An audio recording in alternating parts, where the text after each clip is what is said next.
They thought firing me would be the end of the story. What they didn't know was that I'd already written the last chapter 6 months earlier. My name is Diana Mercer. For 21 years, I was the silent architect behind Redstone Dynamics' most vital infrastructure. If their operations were a living body, I was the central nervous system. But when the company brought in a new CEO, shiny loud and 30-something, he decided experience was just another word for replaceable.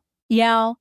So on a Tuesday morning in early April 2023 at exactly 9:40 a.m., I walked into the executive conference room at our Denver headquarters holding a system audit I'd worked on all weekend. What I got wasn't recognition. It was a trap. Cole Madsen, freshly appointed CEO, sat at the head of the table like he was hosting a reality show. His suit was tailored, his tone rehearsed. The rest of the leadership team was already seated, including Maya, a former protege I once trained through back-to-back all-nighters. "Let's keep this brief," Cole said, lacing his fingers together like some kind of corporate pastor. I hadn't even taken a seat. "As of this moment," he said, "your role at Redstone is being dissolved effective immediately." No one gasped. No one protested. Not even Maya. Their silence was worse than betrayal. I looked around hoping for anyone to meet my eyes. None did. Cole slid an envelope across the table. "Your severance is outlined here. HR will assist with your offboarding." I didn't pick it up. My heart wasn't racing. My hands weren't shaking.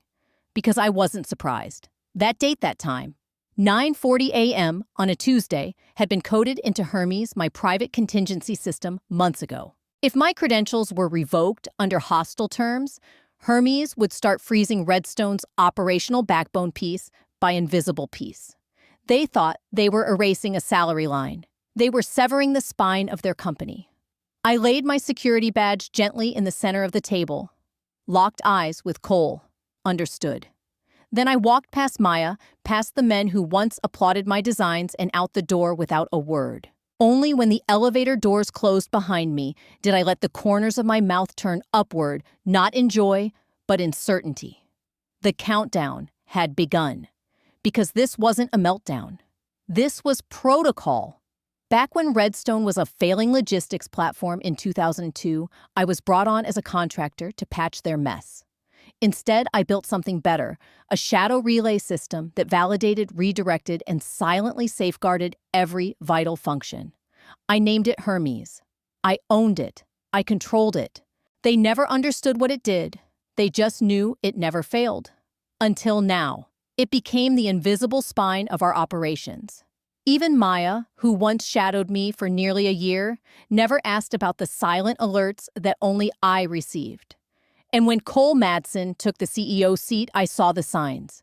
The buzzwords about agility, the obsession with cost-cutting, the need to leave a mark. That's when I coded in the contingency trigger inside Hermes, a silent command embedded deep in the relay logic. If my credentials were ever revoked without proper authorization, the system would begin a quiet surgical shutdown. Not explosive, not traceable, just enough to make everything falter. So, no.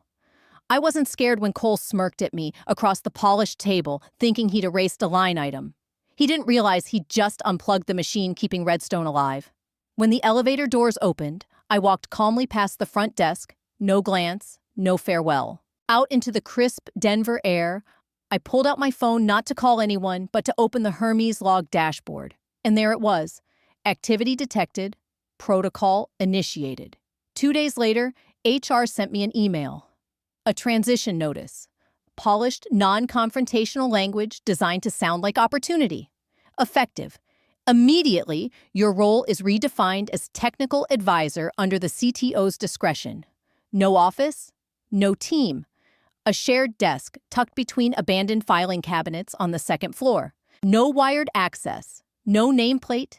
My badge still worked, but only for common areas. And my email signature now read simply, Consultant Infrastructure. They weren't transitioning me. They were airbrushing me out. Meanwhile, Cole paraded his new era of tech across the company. At a town hall that Friday, he introduced a panel of fresh-faced hires, mostly plucked from his previous firm.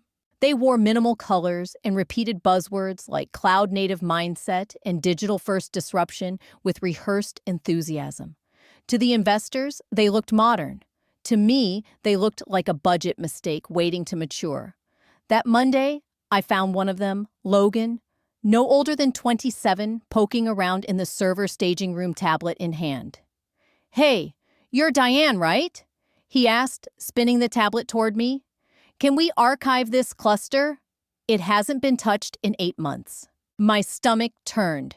It was one of Hermes's decoy directories. Deleting it wouldn't destroy the system, but it would activate its protective subroutine. "I wouldn't," I said evenly. "It's linked to legacy cross-routing." "No sweat." He grinned, already cued. "Got a clean house." I didn't argue. I walked away. He didn't know Hermes would replicate the data cloak, the real thread, and return a false success report. He thought he'd done a good job. In truth, Hermes had just saved Redstone from a critical self-inflicted wound. And no one knew. Not Cole. Not Logan. Not even Maya. Especially not Maya. They thought I was gone. But the system, it still answered to me. It was surreal watching my own work being paraded as someone else's innovation. Cole's team had invited everyone from engineering operations and even marketing to a flashy internal demo in what used to be the system's war room. My calendar had pinged with a vague all-staff welcome invite. No personal note, no formal request. Someone from HR passed me in the hallway and mumbled something about technical optics. That was enough. I took a seat in the back corner, far right side of the room. No one greeted me, no nameplate, no reintroduction. Just folding chairs, buzzwords on loop, and a projector labeled Backbone 2.0. Then came Maya, flanked by Logan, the intern-turned-architect, in less than 6 months. They walked on stage like they were delivering a TED Talk. Maya wore a silk blouse and the kind of performative smile I used to believe in. Logan gripped the remote like a trophy. Today, Maya began "We unveil where Redstone Dynamics is going." She clicked through slides. A leaner, faster scalable system built for tomorrow. Their tone said revolution. But the interface they showed, I'd seen it before. Underneath the fresh UI shell were the same bones. Hermes routing. Hermes validations. The same logic they'd inherited but pretended to outgrow. Then it happened. Logan opened a configuration panel and pointed to a key process. "This," he said, "is our floating token distributor replacing old subnet schedulers." I felt my forehead crease. That phrase didn't make sense at all. I raised my hand slightly, not to interrupt, just to clarify. I never even spoke. Maya saw me. She paused for a heartbeat too long. Then her expression reset, smile thin and tight. "Diana," she said into the mic, voice polished for professionalism. "Thanks for being here, truly. But since you're no longer part of the active team, let's give the floor to the new architects." A few heads turned. Most didn't. The silence that followed wasn't awkward. It was antiseptic. Like watching someone bump into a ghost and pretend it wasn't there. I nodded once. No anger, no scene. I stood, let the door click softly behind me, and made my way to the lounge. The coffee machine sputtered as I filled a paper cup I never drank. That's when I saw Ryan, an admin intern, lingering awkwardly, phone in hand. Frozen expression. He'd recorded the demo, caught that moment. Me being dismissed like static. We locked eyes. He looked away. By noon, the clip had made its way through Slack. No one spoke to me. No one checked in. But Hermes was still online. I opened the logs on my phone. Unauthorized rename attempt. 2 credential mismatches. Auto restore complete. They still stood on my system. And they had no idea. If this story moved you even just a little, go ahead and hit that subscribe button. Trust me, the next chapter. It's already in motion, and you won't want to miss what happens when the tables truly turn. I kicked off my shoes and walked straight to my desk. The apartment was still. Only the soft hum of the old air purifier reminded me that I wasn't completely underwater. I opened my laptop. The familiar glow lit up the dark room. My fingers moved out of habit like muscle memory, born from decades of late-night fixes. New draft. Subject formal resignation. I stared at the blank body of the message. Then I started typing. To whom it may concern, I am submitting my resignation from Redstone Dynamics effective immediately. I am grateful for the opportunities provided and wish the current team continued success. It sounded clean, measured, professional. Exactly what they'd expect from someone like me, someone they believed they had already forgotten. But halfway through, I stopped typing. My fingers hovered over the keyboard. I reread every word. Then slowly, intentionally, I deleted it all. I wasn't sure if I wanted to quit or if I just wanted it all to stop hurting. The line between grief and exhaustion had blurred. On instinct, I opened the Hermes admin console. The terminal loaded slowly, like it knew what I was about to consider. The command bar blinked at me. I had built this interface to be private, untraceable, final. One line. That's all it would take to erase Hermes from Redstone's infrastructure.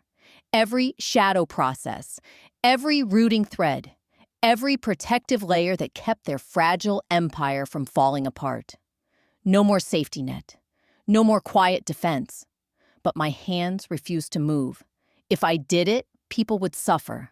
Not just Cole or Maya, but the people who really relied on this system, support staff warehouse coordinators, third-party vendors, the invisible ones, the ones I used to be. I leaned back, stared at the ceiling, and heard my father's voice echo in memory. If they don't see you, make sure they feel you in the results. But how long was I willing to go unseen? I returned to the terminal. The blinking cursor mocked me. I cleared the line, closed the console, and opened the logs instead. That's when I saw it, an alert.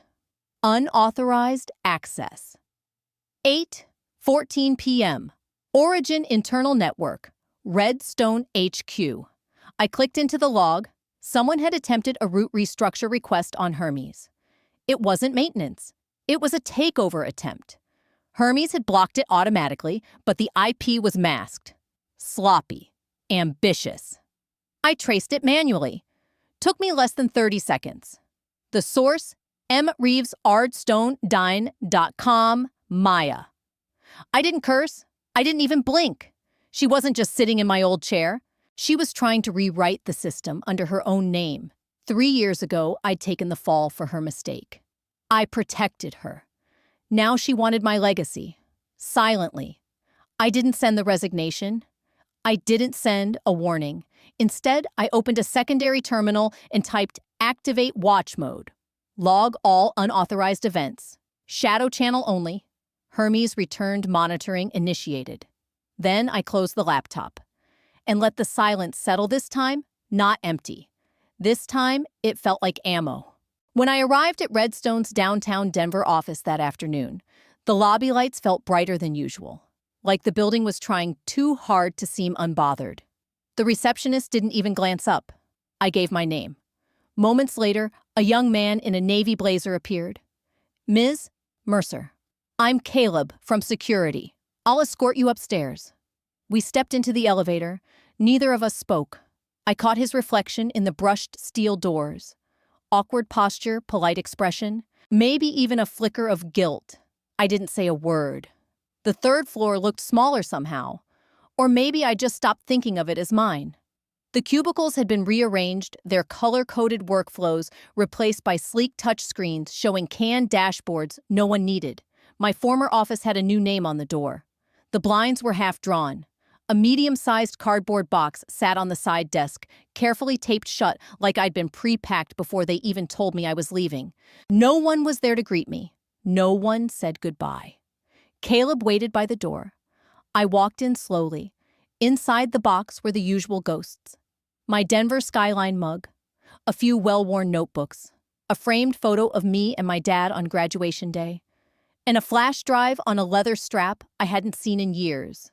I took my time checking drawers I already knew were empty. The top ones held nothing but dust and a bent paperclip. But when I pulled at the bottom drawer, it jammed slightly. I tugged it open, and something slid behind the panel. A yellow folder. Warped edges. Heavy with pages. I pulled it free. Inside, diagrams. My diagrams. The original Hermes infrastructure, hand-sketched on engineering vellum, page after page of architecture node, relationships, authentication, redundancy, smart failure sequences. In the bottom right corner of the first page, my initials. D. Mercer, June 5th, 2004. I stared at it, half tempted to laugh. They had tried to delete me, replace me, pretend I hadn't laid the very foundation beneath their digital transformation, but here it was, drawn in ink, built from brain and caffeine, signed dated and irrefutable. This wasn't nostalgia. It was evidence. I tucked the folder beneath the mug and photo in the box. Caleb shifted at the door but said nothing. I nodded when I was ready. We walked the hall in silence past colleagues who once called me irreplaceable and now couldn't look me in the eye. I didn't blame them. That's what Redstone trained them to do. Avoid discomfort, erase history. The elevator ride down was wordless. But as we reached the lobby, Caleb spoke. "Take care, Ms. Mercer." "You too," I said. Outside, the wind bit sharp against my coat. But for the first time in weeks, I didn't feel numb. I felt certain. They thought they'd escorted me out like excess baggage. But I walked away, carrying the one thing they'd never replicate. And now, I had the proof. I didn't look back. Because Hermes was already in motion. And it knew the difference between an exit and an exile. I logged into my private Hermes console, the real one. Not the internal admin panel they thought was the brain. This version was buried beneath layers of encryption accessible only from a device I'd physically registered over 5 years ago. No cloud sync, no company laptop, no backdoors, just one clean direct connection. The dashboard loaded. Phase 1 scheduled. Disruption target access. Layer. Time remaining 2 hours 47 minutes and 36 seconds. On the surface, everything looked fine. Green lights across system functions. No alerts in the central log. But in the background, the code was already blooming quiet as roots under concrete. I leaned back in my chair, sipping tea from my Denver Skyline mug. The one I'd carried out in the cardboard box. Slightly chipped on the handle. I didn't feel triumphant. I didn't feel angry either. I felt steady. Hermes wasn't designed to destroy Redstone. It wasn't a trapdoor or a kill switch. It was proof that they never actually controlled the thing that held them together. From the side menu, I opened a locked protocol override commands, typed in the sequence initiate, layered freeze protocol, confirm, yes. This wasn't a shutdown. It was a slow suffocation. Hermes would start with minor misalignments, credential misfires that required re-entering passwords. Then, task schedulers would begin to slip milliseconds out of sync. Micro-hesitations that no one would notice until they all stacked up.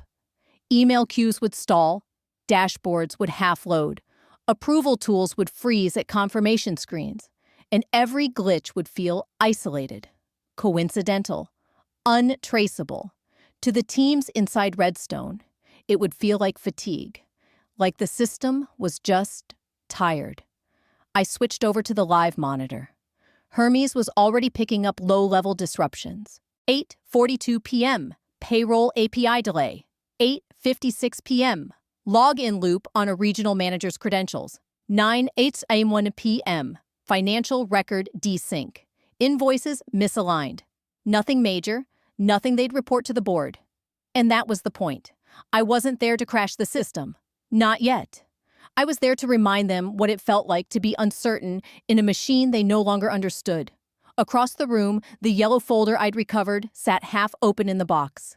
I didn't need to look at it. I had drawn every line in that infrastructure. I could see the flowchart in my mind. They thought I was gone. But I was still in the servers, still in the code. I typed one final command. If admin reset requested deploy decoy system. A flawless replica. Harmless. Stable. A false sense of control. While beneath it all, Hermes would keep tightening the screws. One thread at a time. I closed the laptop. Walked to the window. The streetlights glowed across Denver like a quiet pulse. They wouldn't feel it yet, but by morning they would, and I'd be watching. A company-wide emergency meeting had been called. I couldn't see it, of course, but I could imagine it in perfect detail. Cole standing at the front of the conference room, sleeves rolled up to show he meant business. Jaw tight with frustration, masked as leadership. Maya beside him, arms crossed, voice flat, as she flipped through a half-baked presentation about system transition optimization. It had to be brutal, because by 1:15 p.m., her name started appearing in multiple Hermes log entries, pinging legacy environments, running diagnostics with expired credentials, even trying to access directories that hadn't been active in over 6 years. They were grasping, blindly. Meanwhile, Hermes was still only in phase 2 of the freeze protocol. Just enough to fragment their workflow and fray their nerves, not enough for anyone to draw a straight line back to me.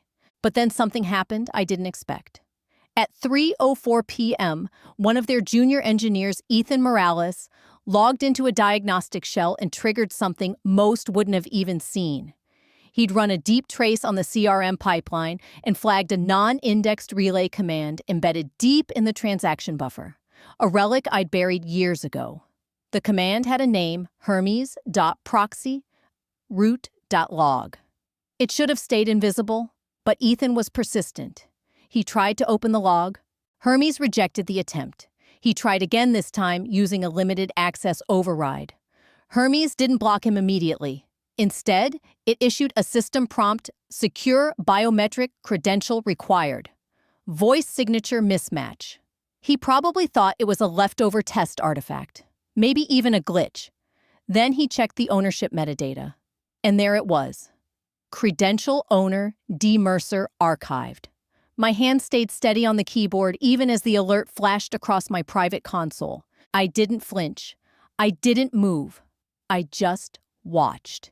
They had finally tripped over the bones of the system they never truly understood. Ethan didn't have the clearance to continue. Hermes quietly revoked his access and returned him to the main console without explanation. I imagined him staring at his monitor, wondering if he'd found a bug or stepped into something much deeper than he realized. And I imagined Maya hearing that name, mine, and feeling her throat close. Hermes responded automatically, scrubbing the trace Ethan had surfaced, repackaging the command path, and nesting the log one layer deeper than before. Still there, still mine. Only now it would be even harder to find. Because they weren't hunting code anymore. They were chasing a ghost, one they created, and one I was no longer hiding. I didn't smile, at least not yet, but something stirred in my chest. It wasn't revenge. It wasn't pride either. It was quieter, calmer, something earned. They were beginning to feel it now. The slowness, the odd lags, the inexplicable disruptions. The cracks were no longer theoretical. They were visible, palpable. And no matter how many firewalls they built, no matter how many consultants they dragged in, they'd never reach the core. Because the core was me. And I never gave them the keys. I closed my laptop just as the clock struck 4 p.m. Outside, the wind had picked up.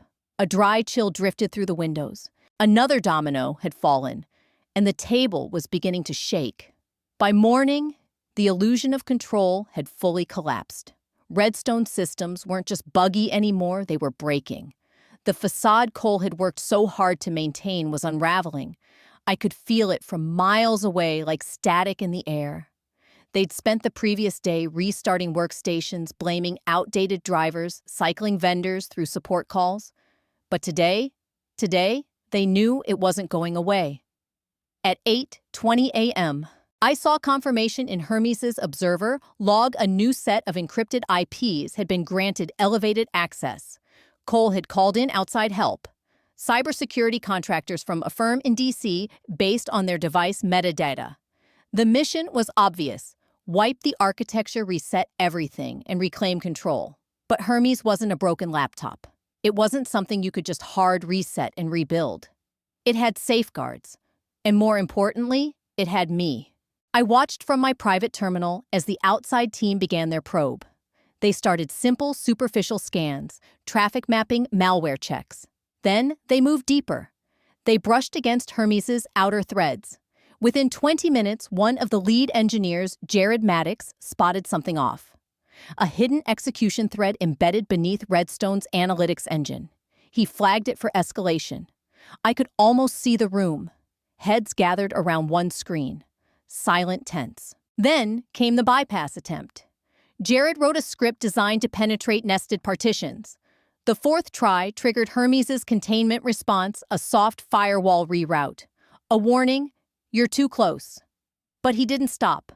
On the fifth attempt, he initiated a brute force scan, one that nearly brushed Hermes' access seed, the fingerprint to its core logic. For the first time in days, I felt my chest tighten. He was clever, too clever. Then Hermes responded. Access anomaly detected. Unauthorized admin signature. Within 1 second, Jared's credentials were deleted, every clearance, every alias, every token. Gone. To Redstone's network, it was like he'd never existed. The screen rebooted.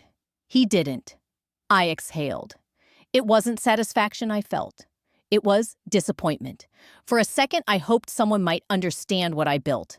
Not copy it, but see it. But Jared came to erase, not to learn. Still, there was something deeply reassuring in how Hermes responded. Clean, controlled, loyal. Even if everyone else forgot who made it. Hermes remembered. It had rained that morning. The pavement gleamed in patches of soft gold, and for the first time in weeks, I felt it. Hope. Not because Redstone was unraveling, but because the truth was finally beginning to surface. No more shadows. No more pretending I never existed. I hadn't set out to sabotage them. I just wanted to be seen. And now, one failed reset attempt at a time, they were beginning to look. Not deeply, not yet, but the shift had started. I knew Cole, knew how quickly performance pressure could turn into scapegoating. Still, I wasn't prepared for how fast he pointed the finger. The email hit my personal inbox late Thursday afternoon. Subject line, Notice of Legal Inquiry. Redstone Dynamics. I opened it already, knowing what it would say. Inside was a PDF, formal, sterile, and laced with accusation. Drafted by Redstone's legal team and mirrored by an outside law firm. They alleged I had compromised the company's systems, introduced unauthorized code, and breached my confidentiality agreement after departure. They never used my name, but they didn't need to. Every paragraph screamed it. Legacy anomalies traced to former engineering personnel, suspicious access attempts, frameworks still bearing external configuration markers. It was about me. I sat motionless for a moment, the cold fury settling into my bones. It wasn't panic. It was pressure, steady, exacting. They fired me, tried to erase me. Now they wanted to destroy me, but they didn't know what I still had. I stood and pulled the yellow folder from the cardboard box I'd brought home. Inside my original Hermes blueprint. Inked by hand, annotated in pencil. My name. D. Mercer. Dated. June 5, 2004, Boulder, Colorado. I hadn't built Hermes for Redstone. I brought it with me, deployed it independently. Owned every strand of code. I still had the original metadata. Hosting logs, even a drafted, unsigned licensing agreement. I called my attorney. She remembered the patents. After reviewing the files, she didn't hesitate. They have no case. This borders on defamation. The next morning, she sent a short response. Calm. Clear. Attached was the scanned blueprint dated signed irrefutable. And just like that, the silence on their end became deafening. They wanted to paint me as the villain. But they forgot one thing. You don't accuse the architect of destroying the building when she's the one who designed every floor. He wasn't just another investor. He was the investor. The man whose early capital kept Redstone Dynamics alive during its shaky Series B round. When Elliot Crane spoke, rooms went quiet. And though his face remained calm, his voice carried the weight of someone who owned a significant portion of the company. I met with Diana Mercer 3 years ago. He said, his tone steady. Q3, partner lunch, Denver. We sat across from each other. She drew something on a napkin. He glanced off screen, then continued. A schematic. Same structure Hermes uses today. And then almost casually, I kept that napkin. Her exact words, it's the nervous system behind the noise. You don't see it, but it keeps everything alive. He paused. It's signed, D. Mercer. Across the boardroom, Cole's face drained. Savannah froze. A few investors shifted in their seats. So one of them asked slowly, "The system isn't ours?" Elliot nodded. "I'm starting to wonder if it ever was." Back in my apartment, I watched Hermes quietly archive every frame of the meeting. No grin, no outburst, but something in my chest finally released. My hands were still. My jaw relaxed. And for the first time, someone with power had spoken my name, not in accusation, but in credit. Cole tried to speak, mumbled something about unclear records and transitional tech, but it was too late. You can't bluff the man holding the checkbook. The meeting ended early. No votes, no reassurances, just questions. 2 days later, an offer landed in my inbox. Not from a Fortune 500. No buzzwords, no PR rollout. Just a clean, honest message from a startup in Boston run by Ava Lynn. Years ago, she was a junior systems engineer I mentored. Now she was CEO. Her message was short. We're building something that deserves to scale. I want you to build its brain. Are you in? I didn't hesitate. I took the job. We called it Hermes One. Tagline: built on trust, reborn in silence. We rebuilt it brick by brick this time, free of Redstone's arrogance. We didn't ask how to market it. We asked how to make it protect people. Redstone faltered. Budgets froze. Clients vanished. Articles whispered about critical infrastructure mismanagement. I didn't gloat, but I didn't look away either. 1 week after our 5th client went live, I stood on a rooftop downtown. From there, I could see Redstone's glass tower. Still shiny, still tall. But I saw the empty parking lot, the 12th floor flicker. They fired me, but I never left. And the system, it lives on with me. If you've ever felt erased, underestimated, or replaced, I see you. I built something they couldn't control, and when they tried to erase my name, the system I created reminded them exactly who I was. If my story hit something in you, leave a comment. Tell me what you would have done. Or share a time you reclaimed your power. And remember, sometimes the quietest person in the room is the one holding the blueprint. Never underestimate what you've built.